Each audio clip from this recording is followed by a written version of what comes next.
20 বছর আগের হারের বদলা নিয়ে শিরোপা জিতল ভারত। 2000 সালে নিউজিল্যান্ডের কাছে হেরে সচিন সৌরভের ভারত চ্যাম্পিয়ন্স ট্রফির শিরোপা খুইয়েছিল। তারই প্রতিশোধ নিয়ে বিরাট কোহলি এবং রোহিত শর্মার দল চ্যাম্পিয়ন করলেন ভারতকে, তাও আবার নিউজিল্যান্ডকে হারিয়ে।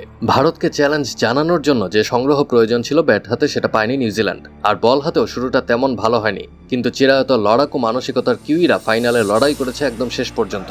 গুরুত্বপূর্ণ সময় উইকেট নিয়ে এবং কিপ্টে বোলিংয়ে চাপও সৃষ্টি করেছে। তবে রোহিত শর্মা, শ্রেয়াস আইয়ার ও লোকেশ রাহুলদের অনবদ্য ব্যাটিংয়ের কারণে সেই চেষ্টা ভেস্তে গেছে কিউইদের। মিচেল স্যান্টনারদের হারিয়ে চ্যাম্পিয়ন্স ট্রফির অপরাজিত চ্যাম্পিয়ন হয়েছে ভারত। দুবাইয়ে চ্যাম্পিয়ন্স ট্রফির ফাইনাল ম্যাচে নিউজিল্যান্ডকে 4 উইকেটে হারিয়ে শিরোপা জিতেছে ভারত। শুরুতে ব্যাট করে নির্ধারিত ওভার শেষে 7 উইকেট হারিয়ে 251 রান করে নিউজিল্যান্ড। জবাব দিতে নেমে 1 ওভার হাতে রেখেই জয়ের বন্দরে পৌঁছে যায় ভারত।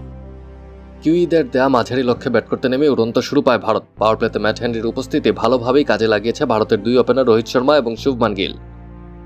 শুরু থেকেই স্বভাবজাত ঝড়ো ব্যাটিং করেছেন রোহিত শর্মা, দায়িত্বশীল ব্যাটিংয়ে দারুণ সঙ্গ দিয়েছেন শুভমান।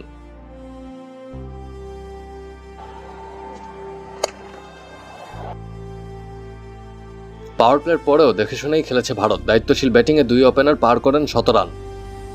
তবে গ্ল্যান ফিলিপস এফেক্ট এড়াতে পারেনি রোহিত শর্মারা। 19তম ওভারে মিচেল স্যান্টনারের বল শর্ট এক্সট্রা কাভারের ওপর দিয়ে চিপ করতে চেয়েছিলেন গিল। তবে ফিলিপসকে ফাঁকি দেওয়া অসাধ্য প্রায় ব্যাপার। দুর্দান্ত এক ক্যাচে গিলকে সাজঘরে ফেরান এই ফিল্ডার। গিলের বিদায়ের 2 বল পরে আরেকটি ধাক্কা খায় ভারত। নিজের খেলা দ্বিতীয় বলে এলবিডব্লিউ হয়ে ফেরেন বিরাট কোহলি। কিউইদের ক্রমবর্ধমান স্পিন চাপে দারুণ শুরু করা রোহিত আর টিকতে পারেননি। 3 ছক্কা 7 চারে 83 রান করা এই ব্যাটসম্যান ফেরান সামনে এগিয়ে ছক্কা মারতে গিয়ে। তখন ভারতের সংগ্রহ 122 রান। এবারের চ্যাম্পিয়ন্স ট্রফিতে প্রায় প্রতিটি ম্যাচে দলের হাল ধরেছেন শ্রেয়াস আইয়ার। ফাইনালেও তার ব্যতিক্রম হয়নি। চাপের মুহূর্তে অক্ষরের সঙ্গে গড়েন 61 রানের জুটি। এই জুটি মূলত লড়াইয়ে এগিয়ে দিয়েছে ভারতকে। শেষের দিকে হার্দিক পান্ডিয়া এবং লোকেশ রাহুলের দুর্দান্ত ফিনিশিংয়ে সহজেই লক্ষ্য পেরিয়ে যায় ভারত। Action sports.